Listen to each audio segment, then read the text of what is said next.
नमस्कार दोस्तों, स्वागत है आपका एजुकेटर चैनल पर। और आज की इस वीडियो में मैं आपको पढ़ाने वाला हूँ क्लास 10th के एसएसटी में का चैप्टर नंबर 1। दोस्तों, इस चैप्टर में हम जो है सत्ता की साझेदारी के बारे में विस्तार से पढ़ेंगे। आपको ये भी बता दूं कि ये जो चैप्टर है, ये चैप्टर लोकतांत्रिक राजनीति 2 का फर्स्ट चैप्टर है।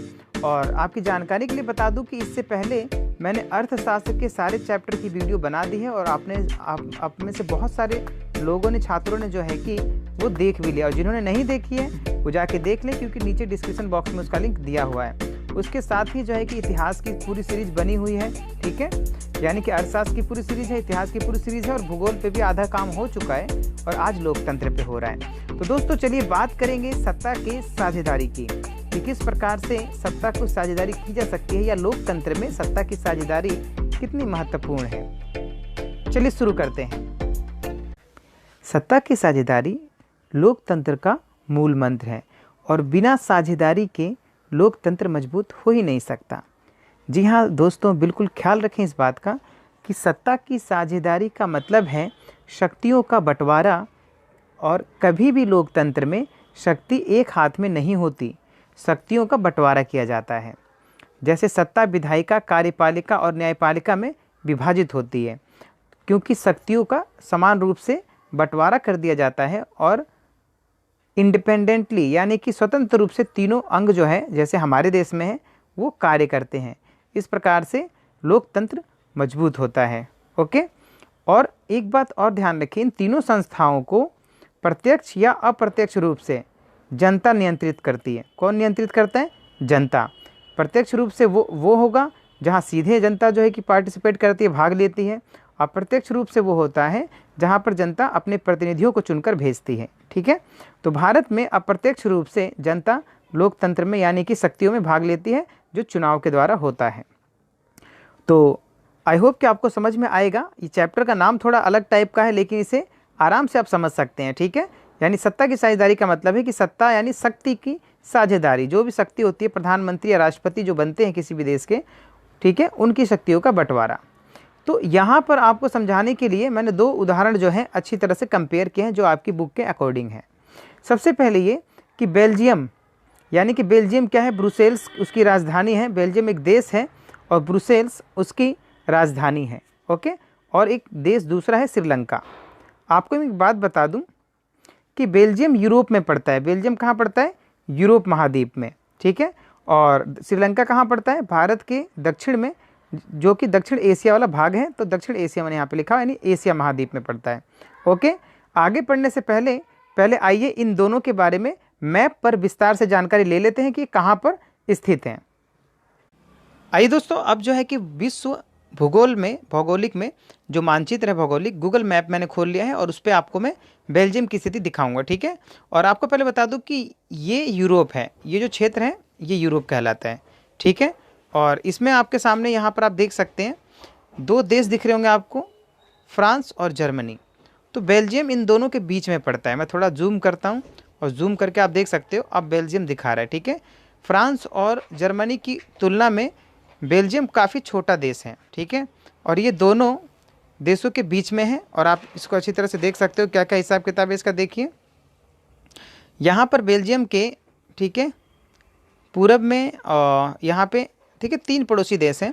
एक तो जर्मनी हो गया और फ्रांस हो गया, इधर इसके नीदरलैंड है उत्तर में। ठीक है, और आप देख सकते हैं पश्चिम की तरफ में समुद्री, ठीक है, तट है।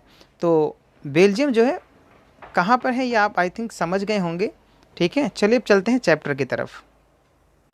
तो यहाँ पर दोस्तों चलिए बात कर लेते हैं, एक एक करके दोनों की कंपेयरिंग करते हैं कि लोकतंत्र दोनों में किस प्रकार से अलग अलग हैं। ठीक है, आपने पढ़ा होगा कि श्रीलंका में, ठीक है ना, अगर 9th क्लास में आपने पढ़ी थी लोकतंत्र राजनीति 1, तो उसमें आपने पढ़ा होगा कि श्रीलंका में जो लोकतंत्र है वो काफ़ी सफल रहा है दक्षिण एशिया के देशों में।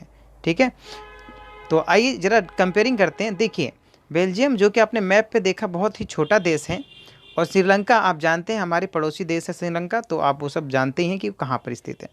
तो देखिए, आबादी के दृष्टिकोण से बेल्जियम काफ़ी छोटा है, 1.14 करोड़ 2017 की, ठीक है, अनुसार, और ये 2017 के अनुसार 2.14 करोड़ है आबादी में। ठीक है, अब यहाँ पर जो विभिन्नता है, यानी समाज में जो संरचनात्मक परिवर्तन है इनमें। जैसे देखिए यहाँ पर जो संरचनात्मक विभिन्नता है, फ्लेमिश यानी कि यहाँ पे कई क्षेत्र हैं, ठीक है ना। यहाँ पर देखिए कि फ्लेमिश में 59% लोग जो हैं डच बोलते हैं, वेलोनिया में 40% लोग फ्रेंच बोलते हैं, और शेष 1% जो लोग बच गए वो जर्मन बोलते हैं। यानी पूरा जो बेल्जियम है वो 3 भागों में बटा है, 3 भाषा वाले लोगों में बटा है, ठीक है। वहीं पर अगर हम बात करें श्रीलंका की, तो श्रीलंका में 2 प्रकार के ग्रुप हैं, समूह हैं। एक है सिंगली समुदाय के लोग जो सिंगली भाषा बोलते हैं, दूसरे हैं तमिल समुदाय के लोग जो तमिल भाषा बोलते हैं।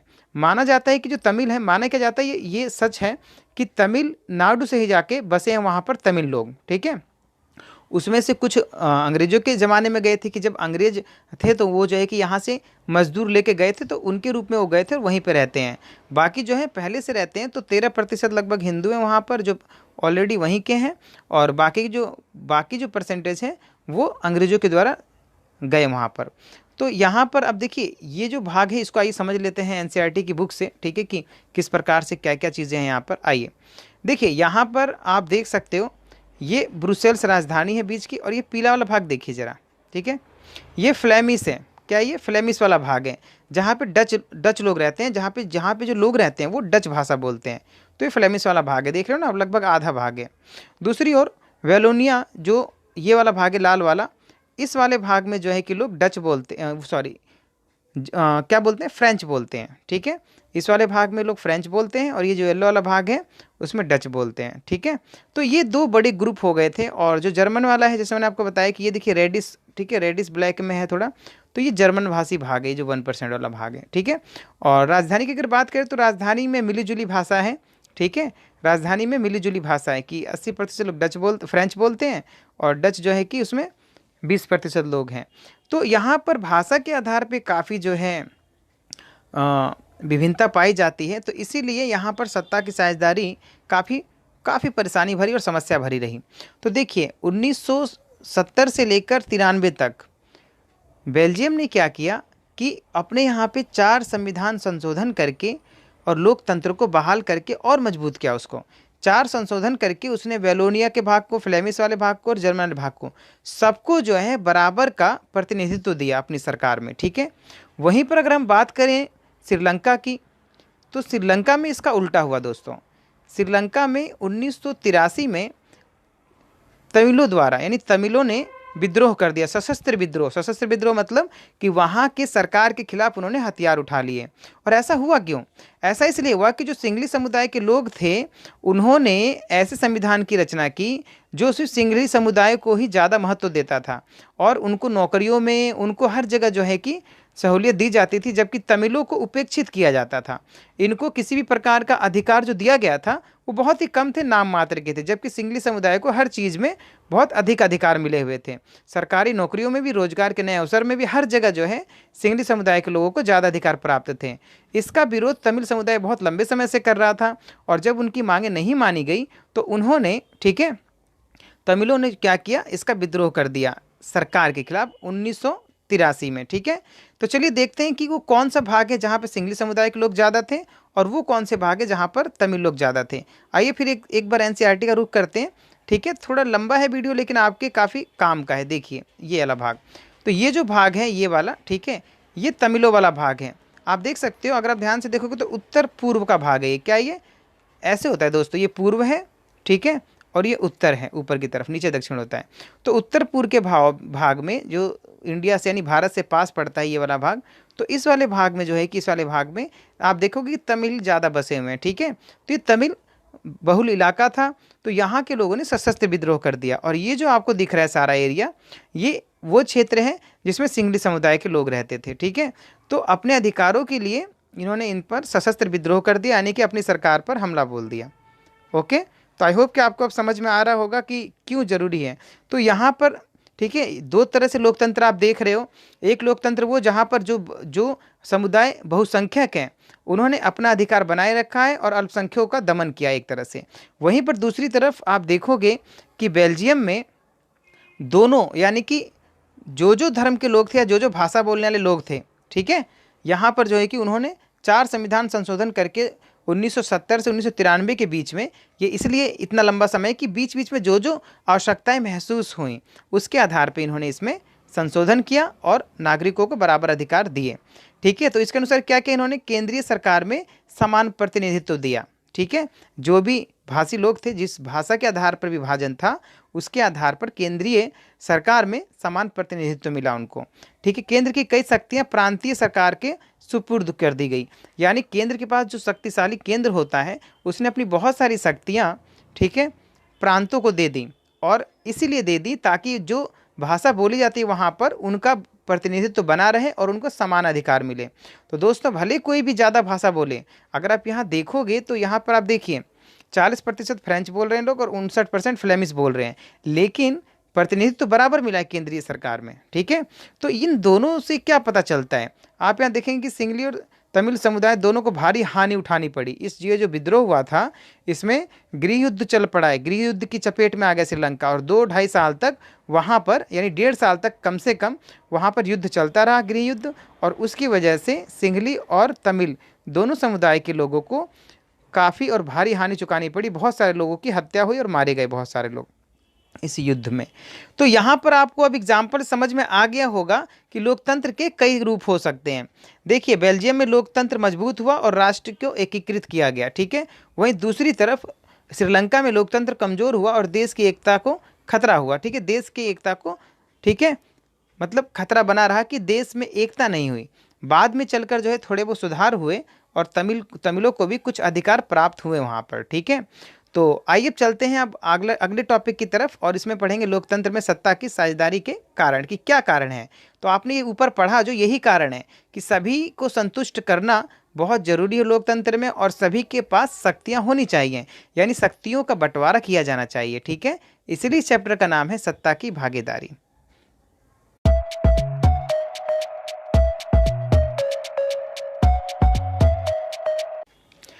तो दोस्तों, यहाँ पर आप देख सकते हो कि लोकतंत्र में सत्ता की जो साझेदारी है उसके कुछ कारण हैं। ठीक है, तो यहाँ पे 2 कारण निकल के सामने आते हैं, 2 तर्क सामने आते हैं। पहला युक्तिपरक शर्त, जो कि बेल्जियम ने अपनाया, श्रीलंका ने अपनाया। युक्तिपरक का मतलब है लाभकारी, जिसमें लाभ मिलता हो देश को, जैसे लाभकारी तर्क जो किसी एक समुदाय को लाभ पहुँचाता हो। ठीक है ना, लाभ और हानि की परख करते हैं कि भाई क्या लाभदायक रहेगा। तो जो बहुसंख्यक लोग थे उनके हिसाब से संविधान बनाया, किसने, श्रीलंका ने।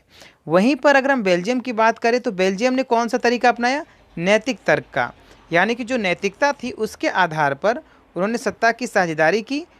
ठीक है, और उन्होंने सभी समूहों को प्रतिनिधित्व दिया। ठीक है, और उसमें समान समय पर, यानी समय समय पर समान रूप से परिवर्तन करते हुए सबके अधिकारों की, ठीक है, देख रेख की, और उसी के अनुसार वहाँ पर लोकतंत्र विकसित हुआ।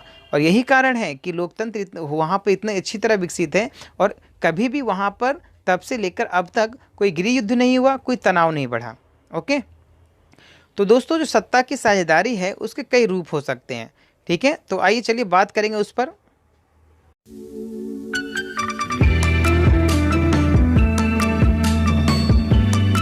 तो सत्ता की साझेदारी के कई रूप हो सकते हैं, जिसमें पहला रूप है क्षैतिज वितरण। ठीक है, मैंने जो लिस्ट किया यहाँ पर 4 प्रकार के एनसीईआरटी में दिए हुए हैं, तो उसी के आधार पे यहाँ पर मैंने लिस्टिंग की है और आपको समझाने की कोशिश की है। दूसरा जो है वह है ऊर्ध्वाधर वितरण। यहाँ पर सत्ता की किस प्रकार से साझेदारी की जा रही है उसके बारे में आपको डिटेल में नॉलेज मिल रही है। सामुदायिक सरकार की कैसे सत्ता को बांट सकते हैं। तो और चौथा है दबाव समूह और राजनीतिक पार्टियाँ। ठीक है, तो ये कुछ ऐसे तरीके हैं जिससे सत्ता को विभाजित किया जा सकता है, उनकी शक्तियों को बांटा जा सकता है। तो आइए बात करेंगे पहले टॉपिक की, जिसमें यह है कि क्षैतिज वितरण क्या है। दोस्तों, क्षैतिज वितरण ये होता है कि सबको बराबर अधिकार प्राप्त होते हैं, जैसे विधायिका, कार्यपालिका और न्यायपालिका। इन तीनों को बराबर अधिकार संविधान के द्वारा दिए गए हैं, जैसा कि भारत में भी है और बेल्जियम में भी है, श्रीलंका में भी है। ठीक है, इनको जो है कि बराबर अधिकार दिए गए हैं। ठीक है ना, तो यहाँ पर आप देखोगे विधायिका का क्या कार्य होता है। विधायिका का भाई कार्य है कानून बनाना, और इसमें आते कौन कौन है, तो इसमें सांसद आते हैं और विधायक आते हैं। सांसद होते हैं पूरे देश की केंद्रीय सत्ता में, ठीक है, जिसे संसद कहते हैं, वहाँ बैठते हैं सांसद। ठीक है ना, ये पूरे देश में एक ही होती है। जबकि विधायक हर राज्य में होते हैं और राज्य में विधानसभा के सदस्य होते हैं वो। ठीक है, और ये हर प्रांत में अलग अलग होता है, अलग अलग विधानसभा होती है और अलग अलग सदस्य भी होते हैं। ठीक है, सांसद एक ही होंगे पूरे देश के, अलग अलग जगहों से, देश के अलग अलग स्थानों से लोकसभा से चुनकर वो आते हैं और संसद भवन में बैठते हैं, इसलिए उनको सांसद कहा जाता है। तो इनका कार्य क्या होता है? कानून बनाना। क्या कार्य होता है? कानून बनाना। वही जब हम बात करते हैं कार्यपालिका की, तो कार्यपालिका का कार्य होता है दोस्तों कानून को लागू करवाना। ठीक है, क्या करवाना? कानून को लागू करवाना और उसका निरीक्षण करना। ठीक है, पालन करना। प्रशासन एवं प्रधानमंत्री और मुख्यमंत्री कार्यपालिका के मुख्य, ठीक है, मुख्य होते हैं, यानी कि अध्यक्ष होते हैं। किसके? प्रशासन के। प्रशासन जो है पूरे देश का, जिससे शासन चल रहा है, जिसमें आईपीएस आईएएस अधिकारी होते हैं, ठीक है, वही जो है कि कार्यपालिका में आते हैं और उनके मुख्य होते हैं प्रधानमंत्री और मुख्यमंत्री।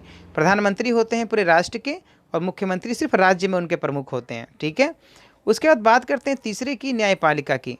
तो दोस्तों न्यायपालिका का मुख्य कार्य होता है, अगर कार्यपालिका या विधायिका अपना कार्य सही से नहीं कर रही है या संविधान के विरुद्ध कर रही है, तो न्यायपालिका उस पर, ठीक है, सुनवाई करता है और जो भी होगा, यानी जो भी जांच में निकल कर सामने आता है उसके अनुसार कार्यवाही करती है। ठीक है, तो न्यायपालिका का कार्य होता है निगरानी, ठीक है, करना और कानून का पालन करवाना।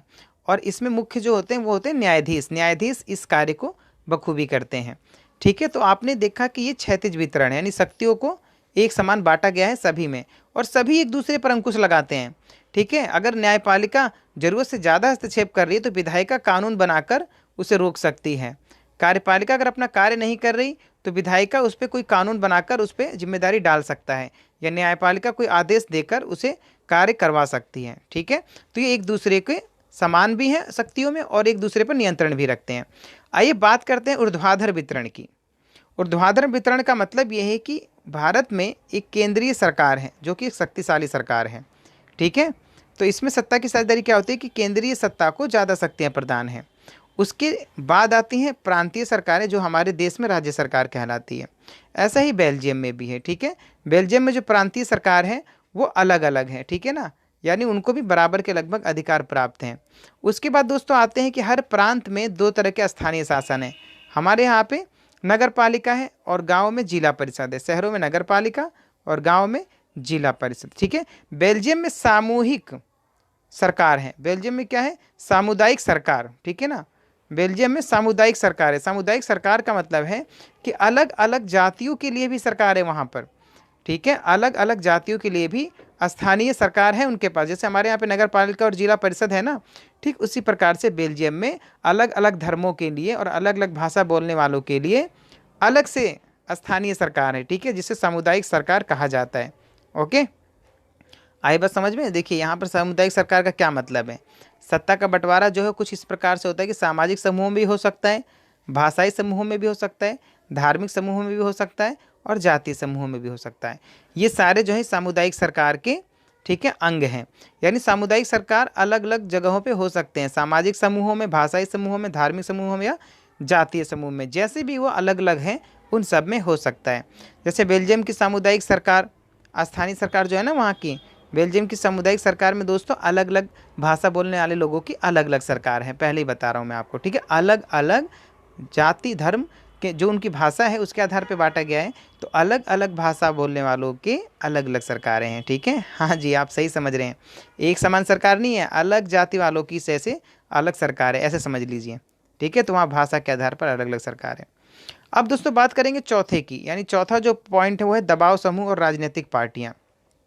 कि दबाव समूह राजनीतिक पार्टियाँ क्या? तो आप सभी जानते हैं कि दबाव समूह में व्यापारी, उद्योगपति, किसान और औद्योगिक मजदूर आते हैं, जो सरकार पर अपने अनुसार नीतियाँ बनवाने के लिए दबाव डाल सकते हैं। ठीक है, अब व्यापारी और भाई उद्योगपति जो है कि पैसा देकर दबाव डाल सकते हैं या पैसे के हिसाब से। किसान और औद्योगिक मजदूर जो है वो आंदोलन करके दबाव बना सकता है सरकार पे कि उनके लिए सुविधाएं दी जाएं, उनके लिए कुछ कानून बनाए जाएं, वेतन में वृद्धि की जाए। ये सारी चीज़ें वो करके, आंदोलन करके दबाव बना सकते हैं सरकार पर। दूसरी तरफ अगर हम बात करें राजनीतिक पार्टियों की, तो ये कैसे सत्ता में पार्टिसिपेट करें, कैसे भाग ले रही हैं? तो आप सभी जानते हैं कि विभिन्न राजनीतिक पार्टियां जो हैं वो चुनाव लड़ती हैं और चुनाव लड़कर पहुंचती हैं विधायिका में। तो यहाँ पर कभी कभी आपने देखा होगा कि गठबंधन की सरकारें बनती हैं ना, तो भाई वहाँ पर राजनीतिक पार्टियां आपस में सत्ता की साझेदारी तो कर रही हैं, और क्या कर रही हैं, वहाँ पे सत्ता की साझेदारी तो कर रही हैं, गठबंधन की सरकार बना रही हैं।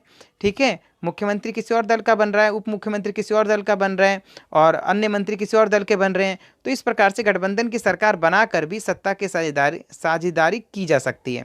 ठीक है, और एक बात और, कि जब ऐसी गठबंधन सरकार बनती है तो हमने हमेशा देखा है कि वो परस्पर विरोधी विचारधारा के होते हैं, क्योंकि अगर एक ही विचारधारा के होंगे तो सिंपल बात है कि वहाँ पर एक पार्टी बन जाएंगी फिर वो मिलकर, लेकिन अलग अलग विचार है तभी तो विभिन्न पार्टियां बनी हुई हैं। तो इसीलिए गठबंधन की सरकार में दो विरोधी पार्टियां आपस में मिलकर या दो से ज़्यादा विरोधी पार्टियां, अलग अलग विचारों की पार्टियां मिलकर एक सरकार का गठन करती हैं और सत्ता की साझेदारी करती हैं। तो आई होप कि दोस्तों आपको ये वीडियो समझ में आई होगी। अगर आपको समझ में आई हो, आपको अच्छी लगी हो, तो प्लीज़ कमेंट करो। अगर नहीं लगी तो भी यार कमेंट करके बता दो कि हाँ हमें समझ नहीं आया। ठीक है, और वीडियो को लाइक और शेयर जरूर करें। तो मिलते हैं दोस्तों नेक्स्ट वीडियो में, तब तक के लिए थैंक यू, बाय बाय, जय हिंद, जय भारत।